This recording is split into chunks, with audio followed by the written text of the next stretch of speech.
Here comes the, here comes the, here comes the. Y'all don't really want it like that. Yeah. Here comes the, no. Here comes the, oh. Here comes the. Y'all don't really want it like that. Yeah. Here comes the. When you compete, your blood is on the line. You know, you're sitting there. You've got three judges, kind of like wrestling. It's one-on-one. You screw up, the whole world knows it. So you hear all these guys and girls tell you how much they lift and how much they lift and how much this person lifts and oh, I know someone stronger than that, da da da da. But where are they come meet day? I've never seen this person. Because there's three judges, one in front, two on the sides. And they're watching everything you do. You know, you do this wrong, you don't go deep enough, you pick your butt up off the bench, you move a foot, you know, you do this with the bar coming up on the lift, they'll cancel the lift out. And all that work for nothing. It's called a bomb out when you don't finish the meet. You spent all these years and months training for one meet, and they bomb you out. Not fair, you know. But that's the rules, so you live by it. So I started on this quest.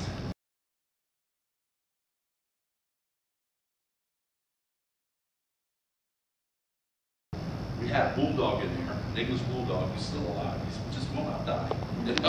He's about 80 pounds of fat now. But he was all muscle back in the day. He was like 52 pounds. He was so mean, you know, and he was an English bulldog. They're like cute because they're so ugly, right? So here he is. His name was Buddy, his buddy, and of all these lifters. And what this little jerk would do is he liked, if you stepped on his paw, he would bite you. So he would get near you wherever you were training and lay so you didn't see him. So you would short step on him. That gave him an excuse to bite you. So all of us were getting bit by this bulldog while we're trying to train, you know. And it was just a part of the atmosphere, you know. I had to put up a sign: if you are bit by this bulldog, I am not liable. And I would tell all the new lifters, go read that sign right there.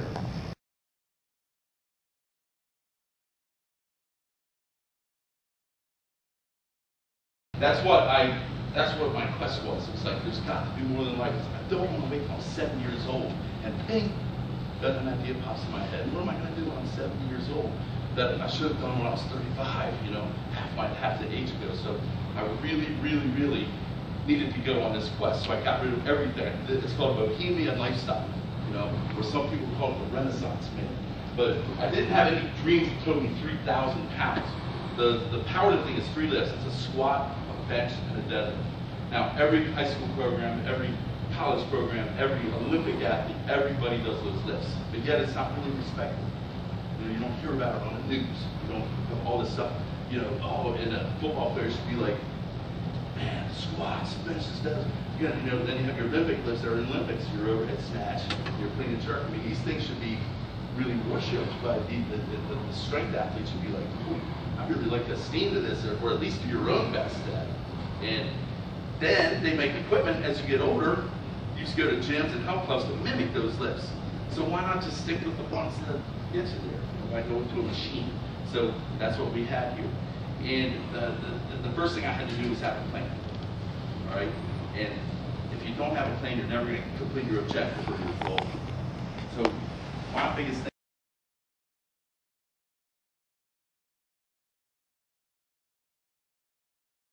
thing to tell you guys, have a goal.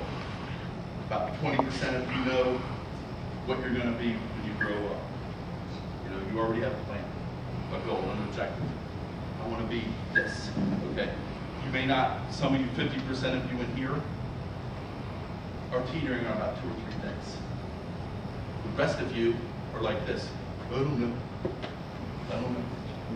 Sad to say, but that's a state. And by the time you're in high school, you ought to have at least narrowed down to 2 or 3 things that you would like to attempt to do for a career. Well, football coach of mine said, man, there's 2 things that are the most important decisions in your life: the career you choose and the person you plan to spend the rest of your life with. 2 most important decisions. And we're on the top list of stress. Number 1, divorce. That was the person you choose to spend the rest of your life with. Then death comes out. Like money and death are tied. So career and death are kind of tied for stress level, you know. So those are some pretty important decisions. Now, we're all going to die at some point, but you know, it's a morbid statement, but it's true. Everything does. Everything has an end. So, but it's what you do in the meantime that counts. So if I have this plan, The question, did you hear me on the interview? I said, all you have to do to win the race is beat the fastest person. All you have to do to be the strongest lifter on the planet is outlift the other strongest lifter. All you have to do as a gymnast is outperform all the other gymnasts. All you have to do to get this job is outperform the other 150 applicants that are applying for that job. All you have to do for your starting job on the soccer team or the baseball team or any team you go out for is outperform the person in front of you. That's the only thing. But how? How do you do that? That's up to you. You have coaches to guide you, teachers to guide you.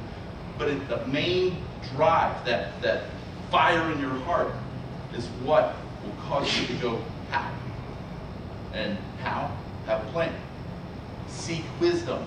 Find people that are wiser than you. I don't know many millionaires, you guys can correct me if I'm wrong, that hang out with poor people, right? They just don't, oh, the Millionaires Club and stuff, they really don't hang out with the homeless. So, you get where I'm going here? Birds of a feather flock together. Don't, I had to eliminate the people that were regular way of thinking, no objectives.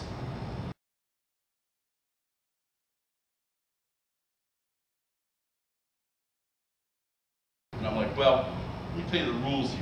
I had 3 rules. I don't care about your school, because most of these guys were in college and girls were in college. I don't care about your job. And I don't care about your girlfriend. When we go to train, this is the times you come here. You know what? If Christmas falls on a training day, we're training Christmas Day. Goodbye, family. Doesn't matter. Because the objective is to be the best you can possibly be. Because it's not going to be your whole life. It's that short moment in time. That flame, it is only hot for a while when it dies down. So while it's hot, make it as hot as possible. You know what it's like to train on Christmas? Try to explain it to everybody, to your family. They don't get it. It's Christmas. How can you do this? Sorry, guys. I'm out.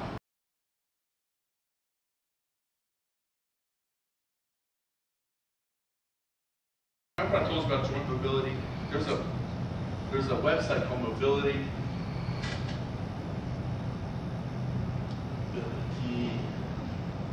WAD.com. It's about 66 pages. You can go back and archive. You football players especially, go in there and look at some of the hip and the shoulder stuff. It's so much more fun. I know that's not good language. It's so much more fun when you're playing out there and you can dish out punishment. And you've got a body that can take punishment. That's the key. You've got to have a body that can handle abuse and a body that can dish it out above and beyond everybody you work against. Flexibility and mobility are tools. Tools. He's got to get skinny to shoot that gap. He's pass rushing. He's got to get skinny as possible to get through the fight. He has to get positioning to get that running back or the quarterback, whoever. He doesn't care who cares. He just wants to take him down. All right? So the center and the guards, their objective is to position on him. See? Offense, defense, war. Now, if he's flexible, he can move better. He can be faster. And he uses flexibility and mobility to reach those means.